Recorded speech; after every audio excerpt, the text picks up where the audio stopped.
terhormat Ibu Fasilitator, Ibu Reti Abdullah MPD, dan Bapak Pengajar Praktek, Bapak Rais Innaku SPD MPMat. Saya Irmawati ST, calon guru penggerak Angkatan 7 dari Kabupaten Poli-Poli, akan melaksanakan kegiatan aksi nyata modul 2.3 coaching untuk supervisi akademik. Dan saat ini saya ditemani oleh rekan sejawat saya. Saya Sarini SPD, guru mata pelajaran biologi. Iya, di sini kami akan melaksanakan tahap pra-observasi. Yuk saksikan video selengkapnya. Assalamualaikum warahmatullahi wabarakatuh, Ibu Sarini. Waalaikumsalam warahmatullahi wabarakatuh, Bu Irma. Bagaimana kabarnya hari ini, Bu Sarini? Alhamdulillah baik, Bu Irma. Ya, jadi saya mohon waktunya sebentar, Ibu Sarini. Seperti yang sudah saya sampaikan beberapa hari lalu bahwa saya mendapatkan tugas untuk melaksanakan kegiatan supervisi akademik di sekolah ini. Nah, untuk supervisi akademik itu ada 3 tahapan, ada pra-observasi, ada tahapan observasi, dan ada tahapan pasca observasi. Nah, untuk tahapan awal itu adalah pra-observasi. Jadi, untuk sekarang ini kita akan berdiskusi tentang tahapan pra-observasi. Apakah Ibu Sarini hari ini tidak ada kegiatan yang lain ya? Alhamdulillah tidak ada, Bu Irma. Ya, alhamdulillah, terima kasih atas waktunya Ibu Sarini. Oke, untuk observasi nantinya itu Ibu Sarini akan melaksanakan di kelas berapa ya, Bu? Di kelas 10 MIPA 3, Bu. Kelas 10 MIPA 3, oke. Terima kasih Bu Sarini. Nah, kemudian kira-kira diskusi kita hari ini apa yang Ibu harapkan? Saya berharap, Bu, ketika nanti kegiatan observasi, saya dapat memecahkan masalah-masalah yang saya hadapi ketika dalam proses pembelajaran. Nah, melalui kegiatan pra-observasi ini, saya ingin melakukan diskusi dengan Ibu untuk menemukan solusi-solusi atas permasalahan yang saya hadapi. Ya, baik sekali, terima kasih Ibu. Ya, jadi untuk kegiatan pra-observasi di sini betul sekali. Ini sebenarnya kita sama-sama belajar ya, Bu. Jadi kita akan mencari kira-kira apa kekurangan dari kegiatan Ibu sehingga itu bisa dilengkapi nantinya untuk pelaksanaan observasi ke depannya. Nah, kira-kira materinya nanti tentang apa, Ibu Sarini? Kalau materinya itu, Bu, masih tentang ekosistem. Nah, pada submateri tentang interaksi pada jaring-jaring makanan dalam suatu ekosistem. Oke, kira-kira tujuan pembelajaran yang akan Ibu capai pada kegiatan observasi nantinya apa, Bu? Saya berharap, Bu, pada tujuan pembelajaran yang akan saya capai nanti ini, siswa itu mampu menjelaskan tentang adanya interaksi yang terjadi pada jaring-jaring makanan dalam suatu ekosistem. Oh iya iya. Oke, nah kira-kira area pengembangannya itu untuk materi tentang ekosistem ini apa? Yaitu terfokus pada jaring-jaring makanan, Bu, yang mana dampak-dampak nanti ketika terjadi kepunahan salah satu organisme dalam jaring-jaring makanan itu. Ya, sangat bagus sekali Bu Sarini. Jadi saya sangat tertarik sekali. Nah, saya juga tertarik kira-kira bagaimana model rancangan pembelajaran dari Ibu, mulai dari model, kemudian strategi, kemudian pendekatan apa yang Ibu Sarini gunakan? Nah, kalau di sini, Bu, saya menggunakan model pembelajaran itu yaitu discovery learning, ya. Kemudian pendekatannya itu pendekatan saintifik. Kemudian adapun metode yang saya akan laksanakan yaitu metode diskusi, kemudian penugasan, tanya jawab melalui pembelajaran berdasarkan bakat, minat, dan profil belajar anak. Sangat menarik sekali ini Bu. Jadi di sini pembelajaran yang Ibu Sarini laksanakan itu berpihak pada murid ya? Benar sekali Bu Irma. Iya. Nah kemudian kira-kira ada tidak kesulitan yang Ibu Sarini dapatkan dari tahap persiapan sekarang, kemudian nantinya tahap observasi di kelas 3? Kalau persiapannya sih Bu, itu sudah mencapai 90% ya persiapannya. Tinggal di sini pada saat pelaksanaannya di kelas, yaitu terutama tentang manajemen waktu yang saya akan laksanakan. Saya seringkali terkendala di masalah manajemen waktu, terutama ketika siswa itu melakukan atau mengerjakan tugas yang saya berikan. Nah, itu yang menjadi kendala saya Bu, tentang manajemen waktu. Oh iya, berarti kendala Ibu pada manajemen waktu. Nah kira-kira sudah terbayang tidak apa solusi untuk menghadapi masalah Ibu tersebut? Terbayang Bu, Ya. solusi yang saya hadapi dari hasil diskusi di sini, saya bisa menemukan solusi. Jadi ketika pada saat proses pembelajaran nanti saya memberikan tugas kepada siswa, itu saya akan beri batasan waktu kepada mereka. Yang tadinya mungkin saya memberikan tugas sama anak-anak tanpa memberi batasan waktu. Ini saya sudah bisa perkirakan mungkin saya kasih 15 menit. Selesai atau tidak selesai, mereka harus siap untuk mempresentasikan hasil kerja mereka. Wah, bagus sekali ini Ibu Sarini. Nah, kira-kira untuk kegiatan observasinya itu apakah Ibu butuh bantuan orang lain? Tentu Bu, itu terutama masalah sarana dan prasarana ya Bu ya. Di sini untuk kegiatan pembelajaran itu supaya terlaksana dengan baik, tentu ada rekan-rekan, terutama dari bidang sarana dan prasarana dalam hal alat-alat atau yang akan dipakai, ya terutama dalam bentuk infokus, kemudian dari perpustakaan, buku.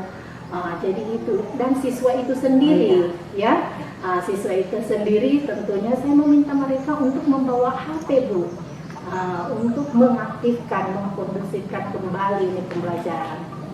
Berarti jika siswa membawa HP berarti dia berbasis IT ya Ibu untuk pembelajarannya nanti? Benar sekali Bu, karena mereka nanti akan membuat, jadi yang saya rancang di sini pembelajaran berdiferensiasi yang terintegrasi dengan sosial emosional Bu. Jadi anak-anak mereka nanti bebas berdasarkan minat dan bakat mereka. Mereka akan bebas membuat hasil kerja mereka sesuai dengan bakat dan minatnya. Wah, menarik sekali ini Ibu. Nah, kemudian kira-kira kapan pelaksanaan observasinya Ibu? Rencananya Bu itu hari Senin di kelas 10 MIPA 3 jam 8 sampai jam 9.30. Oh iya, jadi saya minta izin Ibu untuk observasinya, mungkin saya akan masuk di kelas Ibu untuk melihat bagaimana jalannya proses pembelajaran. Boleh Bu, silahkan. Ya, saya rasa perbincangan kita sangat menarik sekali. Nah kemudian yang ingin saya tanyakan Ibu, kira-kira bagaimana perasaan Ibu setelah kita berdiskusi? Wah, saya sangat merasa bahagia dan senang ya Bu ya dengan perbincangan yang kita laksanakan ini, terutama dalam mengatasi permasalahan tadi. Saya menemukan solusi untuk pembelajaran saya ke depannya. Oke, terima kasih banyak Ibu. Saya kira sudah cukup untuk perbincangan kita pra-observasi. Nantinya saya akan kembali menemui Ibu dalam kegiatan pasca observasi setelah kegiatan observasi dilaksanakan. Dan saya mohon izinnya agar kita bisa bertemu kembali lagi nanti Ibu. Insya Allah Bu. Ya, terima kasih banyak Ibu Sarini. Sama-sama Bu Irma. Ya, demikianlah pra-observasi pada kali ini dengan saya, calon guru penggerak angkatan 7, dengan rekan saya, guru biologi Ibu Sarini SPD. Saya akhiri dengan ucapan Assalamualaikum warahmatullahi wabarakatuh.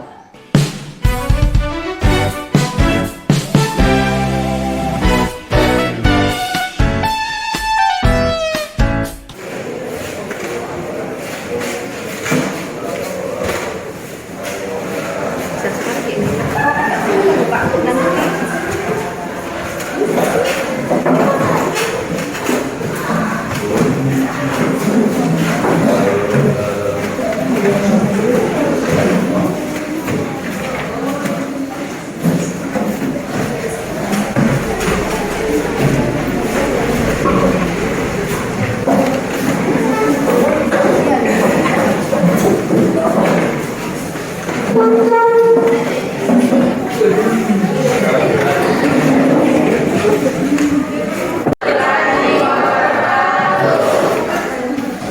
Sebelum kita mulai kegiatan pembelajaran kita pada pagi hari ini, siapa di antara kalian yang bisa pimpin doa?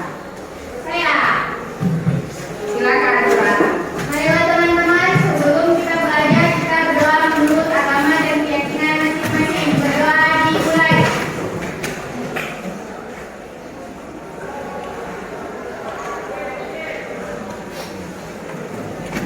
Berdoa selesai. Dimulai. Ibu meminta ke kalian bagaimana melihat bagaimana perasaan kalian ini pada saat proses pembelajaran nanti kita akan laksanakan. Ada tadi sticky note yang ibu berikan, jadi masing-masing boleh ditempelkan. Optimis, bingung, bahagia, sedih, gembira. Nah, silakan ditulis di sticky note itu bagaimana perasaan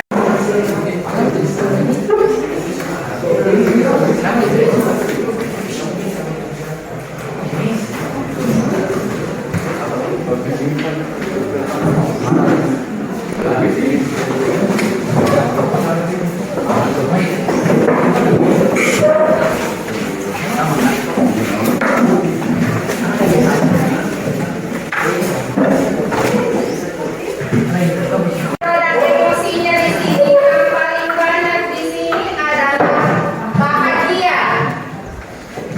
Di sini ada Bagas, kemudian Ismail, Farhan, Nova, itu semua merasa bahagia. Kemudian Jesslyn, siapa lagi nih? Salsabila, Nitu, dan Indri ini Hesti itu gembira. Kenapa bisa bahagia? Katanya bahagia. Apa yang membuatnya bahagia? Siapa yang bisa mewakili? Siapa yang mewakili? Saya bahagia itu. Saya ibu. Silakan Nova. Bahagia karena mau belajar biologi. Katanya bahagia. Ibu mengecek kehadiran dulu ya. Siapa yang tidak hadir hari ini? Kita Putri.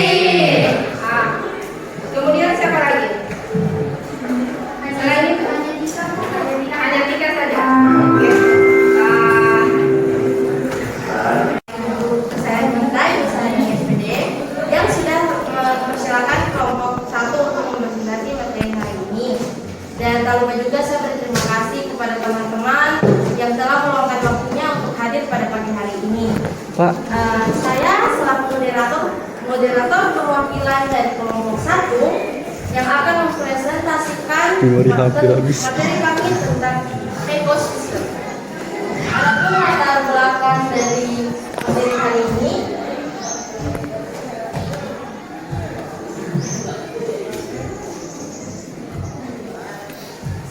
ekosistem merupakan suatu sistem ekologi yang terbentuk oleh hubungan timbal balik yang tak terpisahkan antara makhluk hidup dengan lingkungannya.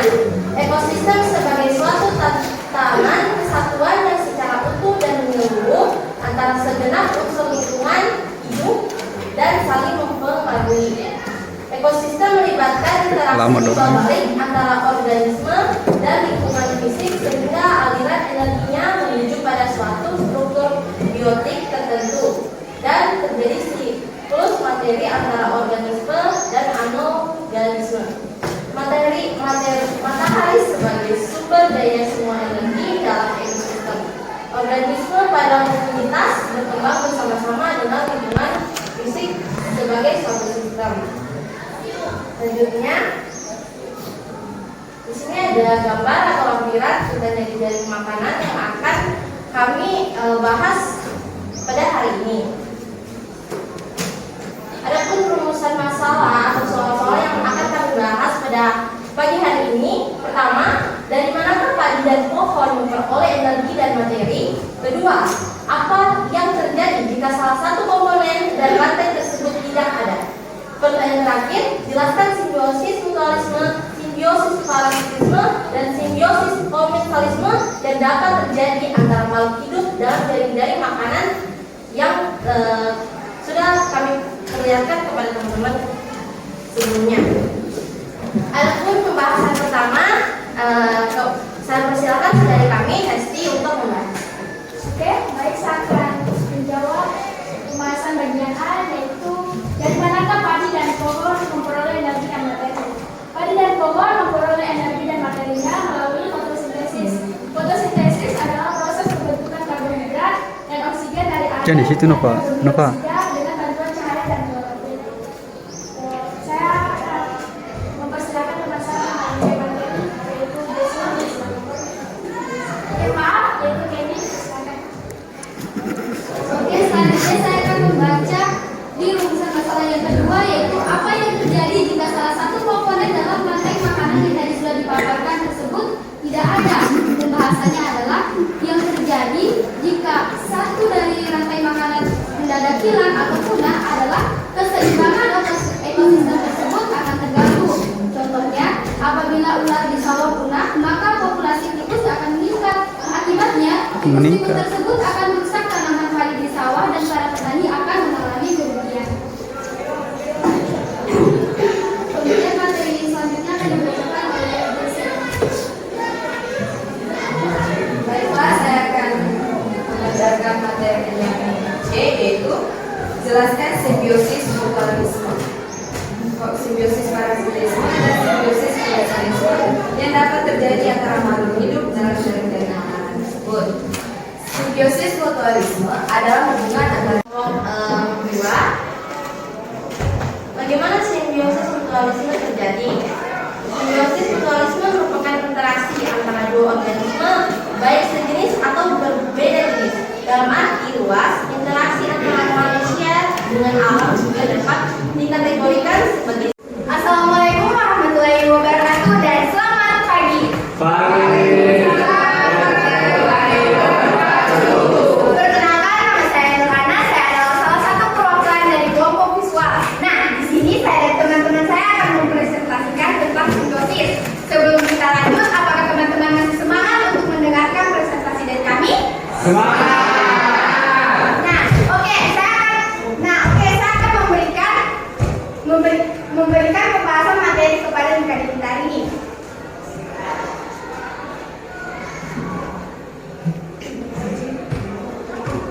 Oke, baiklah. Di sini saya akan menjelaskan sedikit tentang jenis simbiosis yang sering ditemukan di kehidupan sehari-hari.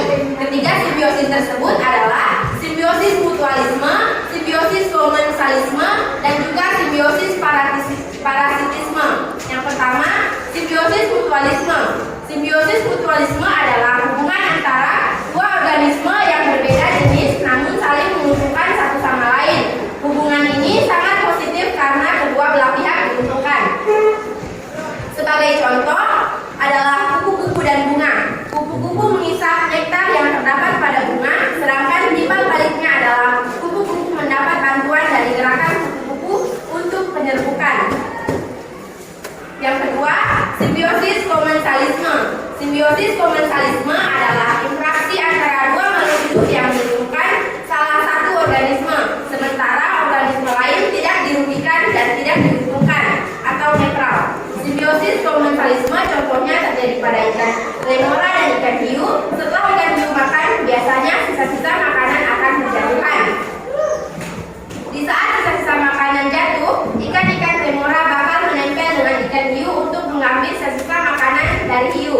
Ikan hiu tidak dirugikan dan juga tidak diuntungkan selain pada ikan remora dan ikan hiu. Contoh dari simbiosis komensalisme lainnya adalah tanaman anggrek dan pohon mangga. Dalam interaksi antara anggrek dan pohon mangga, anggrek mendapat keuntungan karena memiliki tempat untuk tumbuh.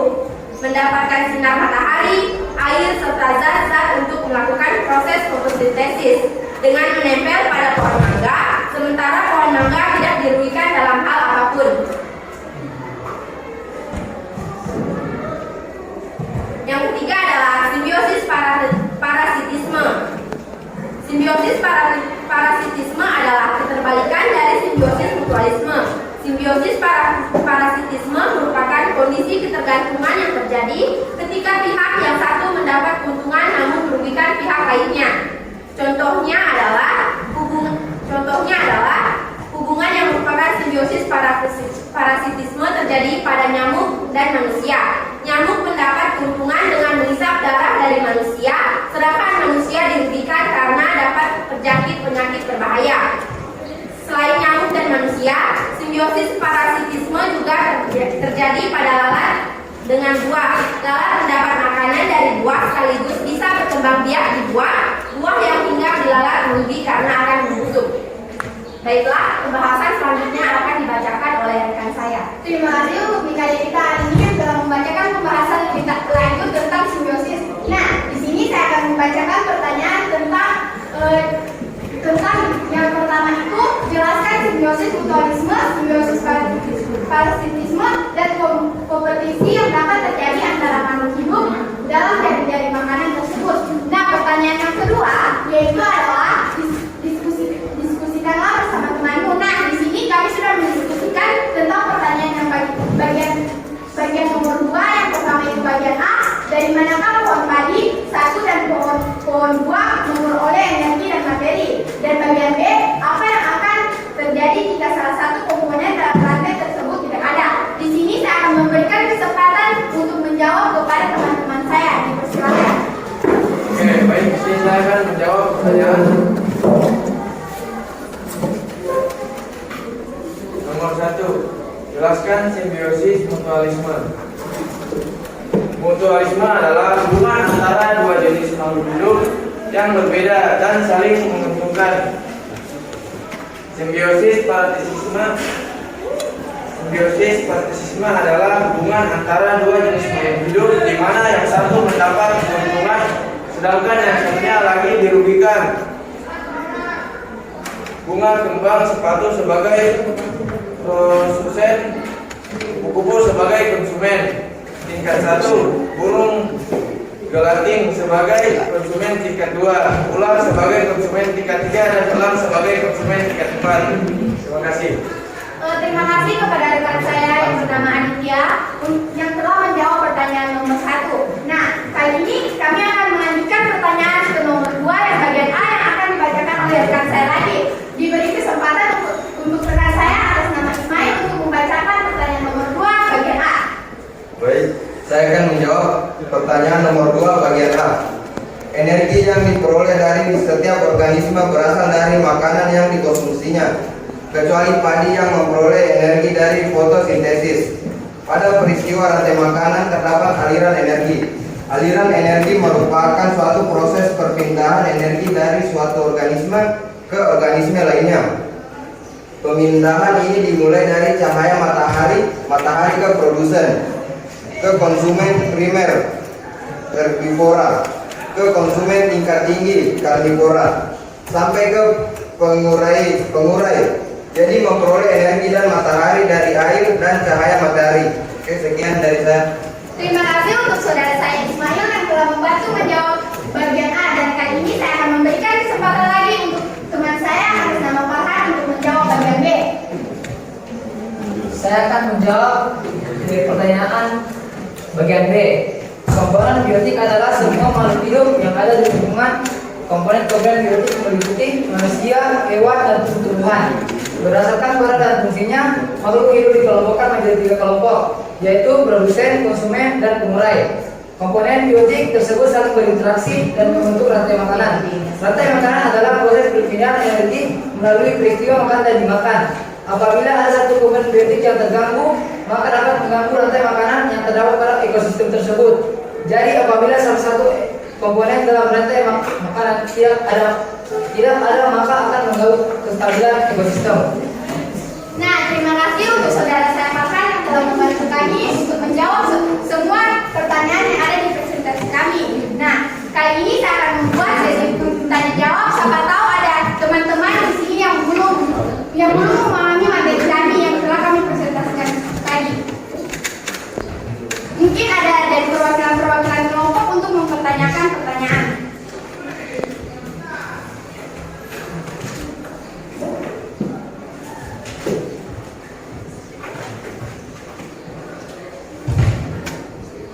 Saya akan bertanya.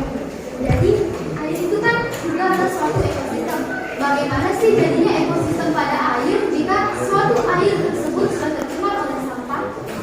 Nah, terima kasih untuk saudara Candy yang telah memberikan pertanyaan untuk kelompok kami. Di sini mungkin saya akan memberikan kesempatan untuk rekan kelompok saya untuk menjawabnya. Mungkin salah satu dari kalian akan menjawab pertanyaan dari saudara Candy.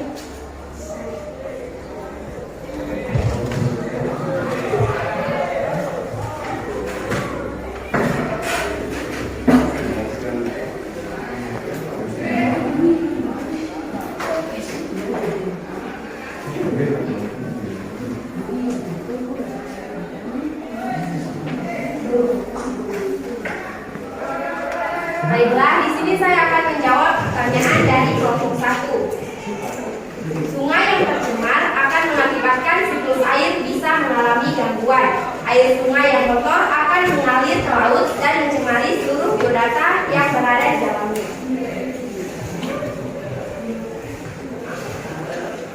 Baik, terima kasih. Terima kasih. Terima kasih untuk saudara Candy. Mungkin ada pertanyaan lain atau kurang mengerti atas jawaban dari teman kami.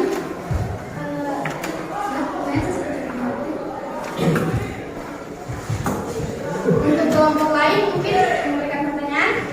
Saya bertanya, jelaskan mengapa bila satu komponen ekosistem berubah maka keseimbangan ekosistem juga berubah.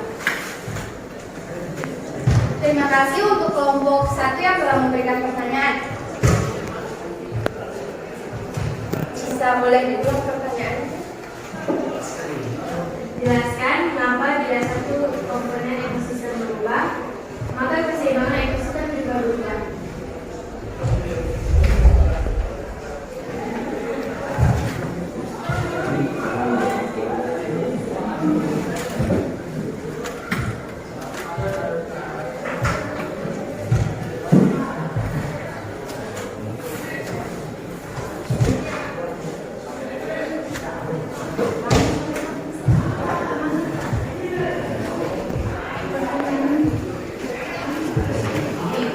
Ekosistem berubah, maka keseimbangan ekosistem berubah, maka ekosistem itu berubah, maka keseimbangan ekosistem juga akan berubah. Mungkin di sini saya akan menjawab pertanyaan dari saudara Devita yang bertanya bagaimana jika salah satu ekosistem itu berubah. Nah, pastinya tidak ada keseimbangan terhadap ekosistem tersebut karena salah satunya saja sudah berubah. Bisa kita pahami dengan salah satunya itu menghilang, pasti tidak saja kalau ada yang salah satu dari organ tubuhnya kita yang hilang pasti kurang sempurna. Maka begitu juga dengan ekosistem yang kalau apabila salah satunya tidak sempurna. Jadi ekosistem memiliki ketergantungan antara kelompok komponen yang satu dengan yang lainnya. Berarti mereka itu saling membutuhkan. Jika salah satunya tidak sempurna atau tidak ada, maka ekosistem itu tidak terjalin dengan sempurnanya. Oke, kita lanjutkan dari beberapa teman kalian tadi yang presentasi. Saya lihat sudah cukup bagus semuanya. Kita akan Ibu akan menguatkan kembali pemahaman kalian tentang interaksi antara komponen makhluk hidup yang terjadi pada jaring-jaring makanan. Nah, gambar jaring-jaring makanan. Nah, di sini ada terjadi yang namanya interaksi, hubungan, ya, hubungan timbal balik. Nah, seperti yang tertera dalam jaring-jaring makanan. Nah, ada beberapa pertanyaan tadi yang muncul yang pada dasarnya yang perlu kalian pahami itu adalah interaksi yang termasuk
terjadi jika salah satu komponen di dalamnya itu tidak ada?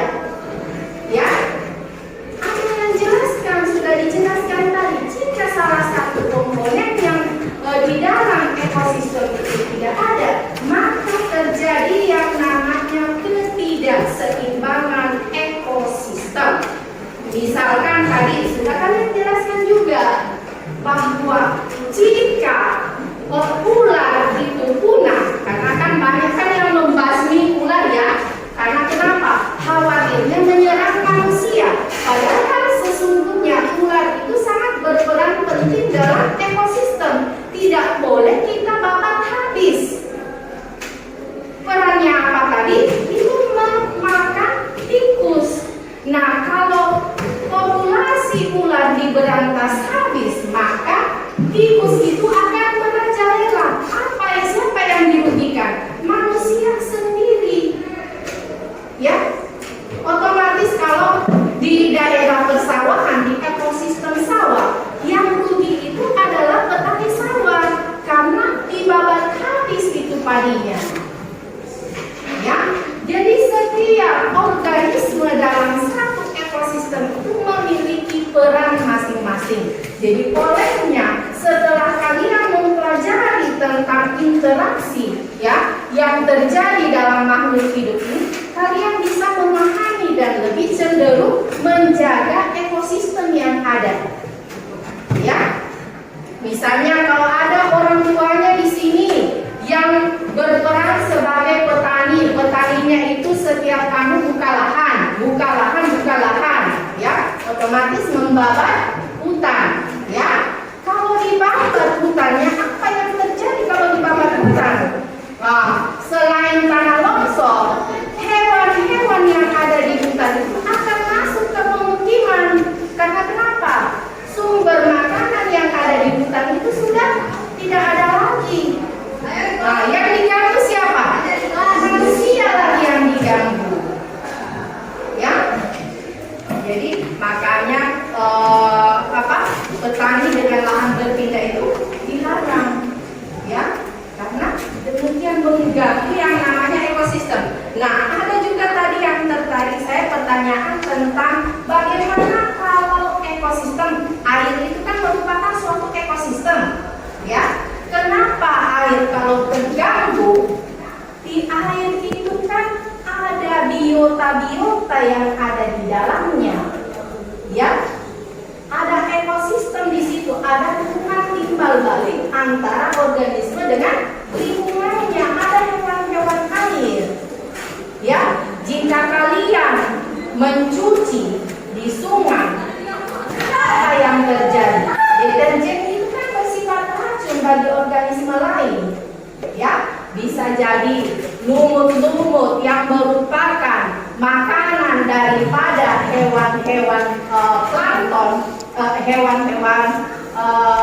plankton ya, itu akan mati. Ya. Nah, tumbuhan air ini kan merupakan sumber oksigen. Ya, sumber oksigen bagi hewan-hewan yang ada di air.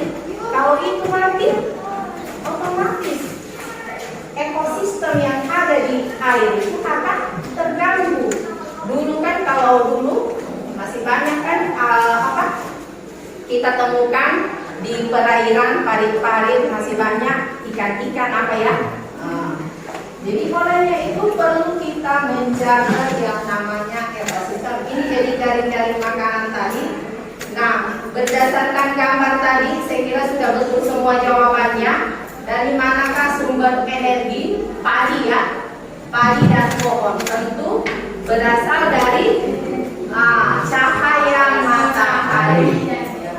Jadi sumber energinya itu diperoleh dari cahaya matahari, sedangkan materinya itu diperoleh dari air, tanah, dan udara.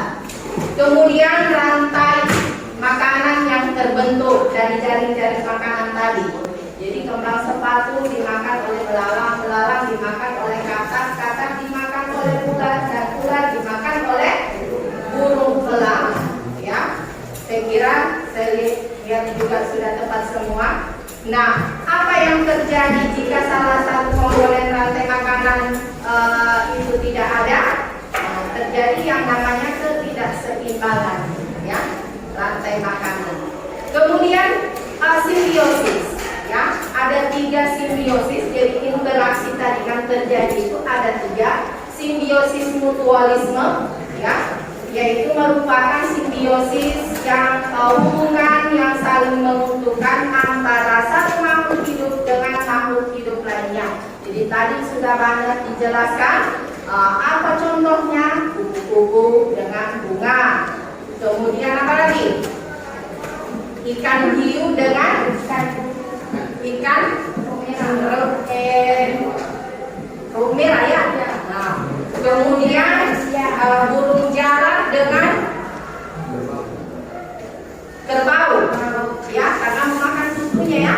Nah, di sisi lain burung jalak diuntungkan memperoleh nutrisi, di sisi lain kerbau terhindar dari kutu, ya. Kemudian simbiosis parasitisme. Nah, parasitisme tadi ada yang mencontohkan juga bahwa tikus dengan tanaman padi. Nah, yang dibuktikan adalah tanaman padi. Nyamuk dari manusia ya. Nyamuk dengan manusia, ya. Yang manusia. Yang dirugikan manusia. Yang dirugikan adalah manusia. Kemudian kompetisi, persaingan 2 organisme, ya. Misalkan di sini ulat dan belalang itu bersaing untuk memakan rumput. Kemudian ada lagi ayam dengan katak. Apa yang kalau ayam dengan katak? Ayam makan cacing. Musang dengan ular makan tikus. Kemudian burung gelatik dengan ayam, biji-bijian, ya. Itu sama-sama bersaing. Nah, sampai di sini materi kita ada yang kurang dipahami? Tidak ada? Nah, coba satu orang di antara kalian siapa yang bisa simpulkan hasil dari pembelajaran kita hari ini? Silakan, Bu Nana. Di sini saya mendapatkan kesimpulan tentang tadi kan kita belajar tentang materi ekosistem. Jadi kesimpulan yang saya dapatkan adalah ekosistem adalah suatu sistem ekologi yang terbentuk oleh hubungan timbal balik tak terpisah antara makhluk hidup dengan lingkungannya. Nah, kesimpulan yang kedua yang saya dapatkan itu tentang simbiosis.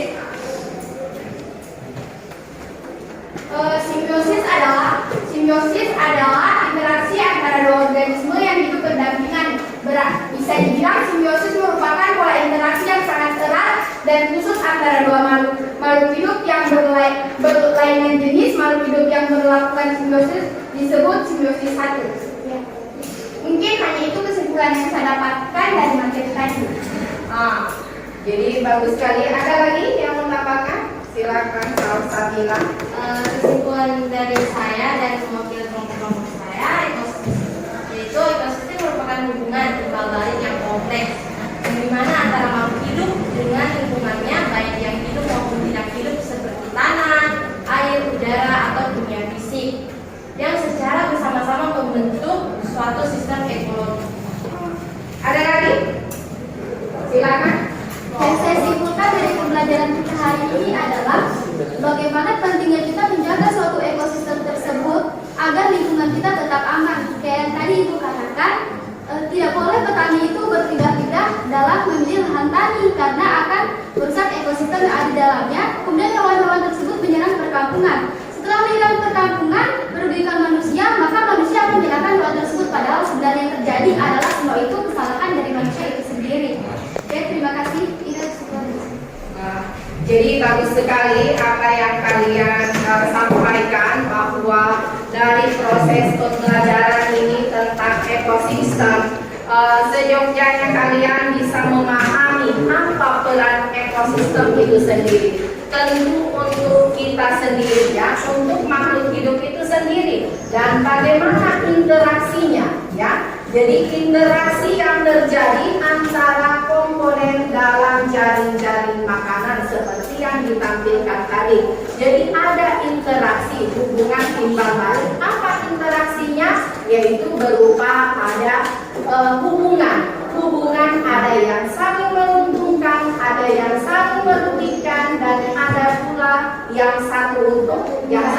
tidak merasa dirugikan.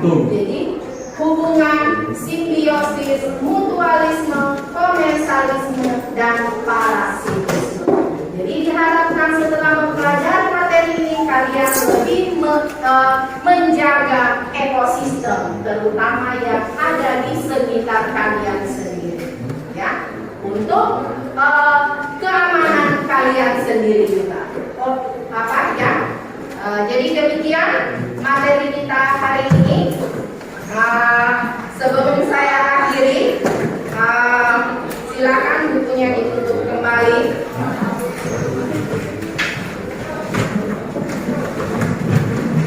Simpan dulu bukunya, disiapkan kertasnya. Saya mau melihat ya sampai di mana kemampuan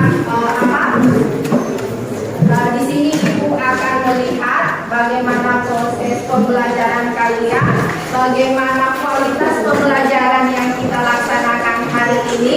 Jadi Ibu akan memberikan soal yang terkait dengan materi yang telah kita pelajari. Di sini Ibu mau melihat bagaimana Ibu mentransfer ilmu ke kalian, ya, dan kalian itu bisa menerima atau tidak apa yang Ibu telah sampaikan, ya.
Sebelum kita akhiri pertemuan kita, jangan lupa kalian baca-baca kembali materi di halaman di buku praktik ya. Di halaman 237. Kemudian ada soal. Silakan dikerjakan soal nomor 2, 4 dengan 7. Ya. Oke, cara ini pertemuan kita. Siapa yang bisa memimpin doa? Marilah teman-teman, sebelum kita keluar, marilah kita berdoa menurut agama dan keyakinan masing-masing. Berdoa dimulai.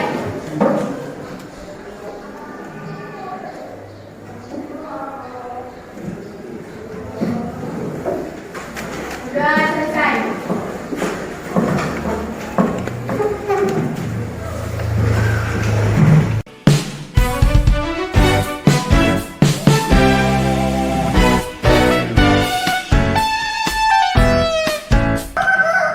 Assalamualaikum warahmatullahi wabarakatuh. Perkenalkan, saya Irmawati ST, calon guru penggerak angkatan 7 dari SMA Negeri 2 Toli-Toli.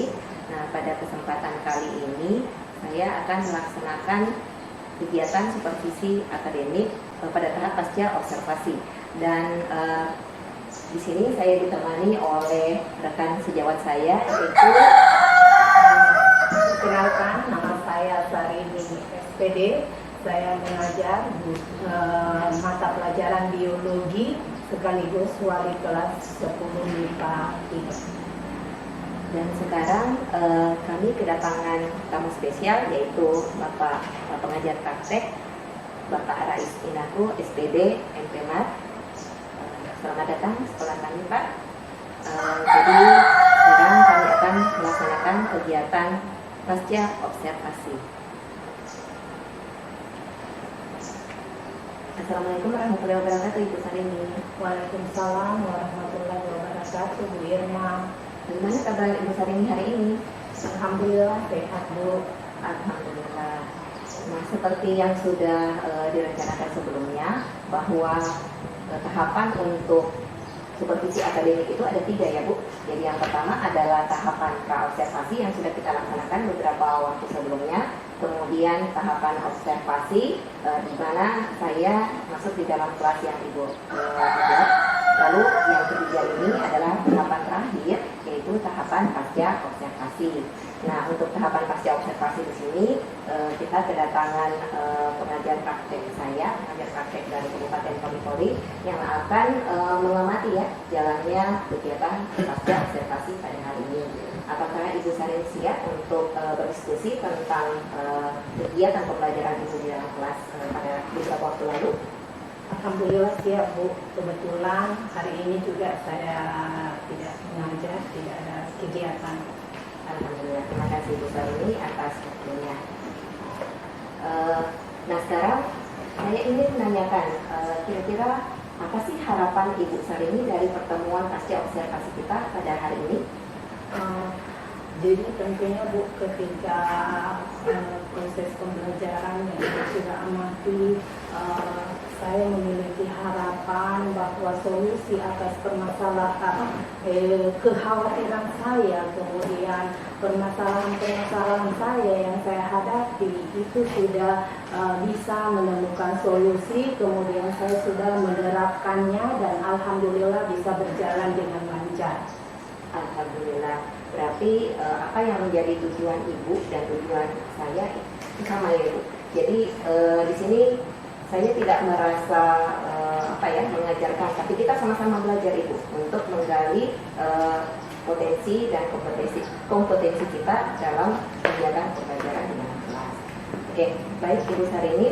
Nah, ketika kegiatan observasi beberapa waktu yang lalu itu pada saat tahap pra-observasi itu kan ada tujuan pembelajaran yang hendak dicapai oleh Ibu Sarini.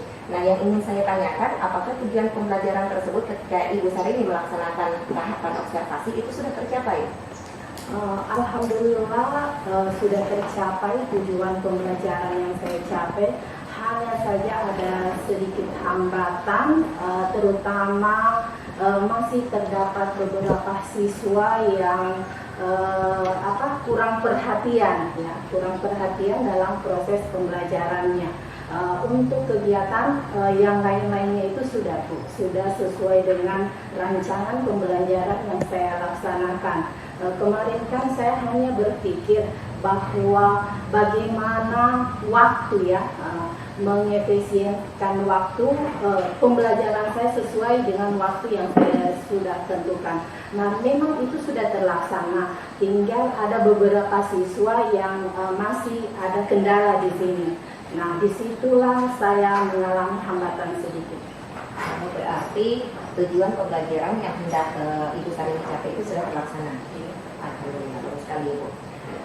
Kemudian di sini dari pembelajaran pada kegiatan observasi beberapa waktu yang lalu, tentunya ada hal-hal yang Ibu rasa itu sudah baik dan perlu dipertahankan. Namun ada juga hal-hal yang Ibu Sarini rasa itu masih kurang dan perlu ditingkatkan. Mungkin bisa dijelaskan apa hal-hal tersebut, Ibu Sarini? Nah, Bu, begini, seperti yang saya katakan tadi, hal-hal baik itu bahwa saya sudah menjalankan proses pembelajaran saya sudah berjalan sesuai dengan apa yang saya canangkan dalam RPP. Kemudian hal-hal yang belum ini yaitu tentang siswa tadi masih ada beberapa meskipun hanya sedikit. Nah, disitulah tugas saya untuk memotivasi kembali. Jadi saya akan memotivasi siswa, mungkin lebih cenderung pengelompokan siswa di sini berdasarkan minat dan bakatnya nanti. Jadi saya akan mengelompokkan siswa sesuai dengan minatnya yang mereka inginkan supaya tidak lagi ada siswa yang saya temukan seperti itu. Oh iya, sangat luar biasa sekali Ibu Sarini. Berarti tadi Ibu Sarini sampaikan bahwa hal-hal yang Ibu rasa kurang itu adalah keterlibatan siswa ya dalam kegiatan diskusi. Nah, kemudian tadi Ibu sudah menyampaikan solusinya sebenarnya di situ. Jadi saya rasa saya tidak perlu untuk memberikan solusi karena Ibu Sarini sendiri sudah menemukan solusi dari permasalahan Ibu Sarini. Nah, kemudian untuk masalah keterlibatan siswa tadi, apakah Ibu Sarini membutuhkan bantuan orang lain? Tentu saya membutuhkan selain sarana, kemudian siswa itu sendiri. Mungkin di sini saya akan memberikan siswa yang kurang aktif ya, saya akan memberikan materi ya. Setelah kegiatan pembelajaran selesai untuk materi berikutnya saya akan memberikan materi, saya akan mengirimkan materi supaya mereka mengeksplor ya, sehingga pada saat proses pembelajaran mereka sudah siap. Jadi itu yang saya akan sangat bagus sekali Bu Sarini. Yang kemudian kira-kira hal-hal yang berupa tantangan tadi, yang berupa kekhawatiran dan berupa hambatan tadi itu Ibu Sarini sudah menemukan solusinya. Nah, yang ingin saya tanyakan, kapan pelaksanaan solusi tersebut akan Ibu Sarini laksanakan? Nah, itu dia Bu, saya akan berusaha semaksimal mungkin di setiap proses pembelajaran saya itu saya akan mengambil ya, memperbaiki hal-hal yang menjadi kendala di pertemuan sebelumnya. Jadi itu akan selalu saya akan memulai untuk memperbaiki proses pembelajaran saya secara terus-menerus. Iya. Nah, sekarang kira-kira indikator keberhasilan dari kegiatan pembelajaran Ibu itu apa? Indikator pembelajaran saya terutama sesuai dengan tujuan saya ini ya, ketika mereka mampu mengaplikasikannya di kehidupan sehari-hari, seperti halnya pembelajaran saya tentang ekosistem. Ketika mereka mampu menjaga ekosistem, terutama di lingkungan sekitar kalian, terutama di lingkungan sekitar murid itu sendiri. Misalnya ya, kan melalui proses pembelajaran tadi mereka belajar tentang jaring-jaring makanan. Jadi mereka sudah tahu ketika ada satu organisme yang hilang dari jaring-jaring makanan itu, maka akan menyebabkan kerusakan lingkungan itu sendiri dan berdampak pada murid itu sendiri dan lingkungannya. Itu mereka sudah pahami. Nah, itu yang indikator yang saya ingin capai, mereka mampu mengaplikasikannya di lingkungannya. Sangat luar biasa sekali Ibu Sarini. Dan memang kemarin ketika saya masuk di dalam kelas Ibu Sarini untuk melaksanakan observasi, pada saat diskusi, kemudian pada saat presentasi, saya lihat siswa di kelas Ibu Sarini itu sangat antusias. Itu mereka antusias untuk bertanya, kemudian teman-temannya juga antusias untuk menjawab. Gitu. Nah, kemudian saya lihat juga manajemen waktunya sudah bagus, dan itu kemarin yang menjadi kekhawatiran dari Ibu Sarini. Nah, kemudian dari diskusi kita pasca observasi ini, bagaimana rasanya? Alhamdulillah, saya merasa senang dan sangat terbantukan dengan diskusi bersama Ibu. Jadi saya akan lebih akan lebih meningkatkan kinerja saya dengan melaksanakan proses pembelajaran yang berpihak pada Jadi di sini Ibu Sarini saya lihat sudah menerapkan pembelajaran yang berpihak pada murid. Kemudian saya lihat juga di situ pengelompokannya berdasarkan gaya belajar siswa ya Bu. Jadi ada yang auditori, ada yang visual, dan ada yang kinestetik. Kemudian presentasinya juga sesuai dengan bakat dan minat siswa. Kemudian untuk pembelajaran sosial emosionalnya juga sudah diintegrasikan ke dalam proses pembelajaran. Saya kira untuk diskusi kita pada pasca observasi ini sudah berada di penghujung, dan saya terima kasih kembali ini atas waktunya yang telah diluangkan untuk kita ngobrol-ngobrol santai terkait proses pembelajaran yang telah Ibu Sarini lakukan pada saat observasi. Dan saya harapkan mungkin satu pertanyaan lagi, kira-kira apa komitmen dari Ibu Sarini terkait dengan proses pembelajaran? Tentunya Bu, saya akan lebih bersemangat lagi, berkomitmen untuk melaksanakan pembelajaran ini secara terus-menerus dan berkesinambungan. Ya. Oke. Jadi sebenarnya banyak sekali yang bukan cuma Ibu Sarini yang belajar, saya juga belajar dari diskusi kita. Alhamdulillah kita bisa saling sharing, insya Allah saling berkolaborasi untuk menghasilkan pembelajaran yang lebih baik lagi. Dan saya akhiri pertemuan pasca observasi kita. Terima kasih atas waktunya. Terima kasih Ibu Sarini. Demikianlah percakapan pasca observasi saya bersama rekan sejawat saya, Ibu Sarini SPD, dan diamati langsung oleh pengajar praktek saya, yaitu Bapak Rais Senior SPD MTMA. Saya akhiri dan ucapkan wassalamualaikum warahmatullahi wabarakatuh. Waalaikumsalam.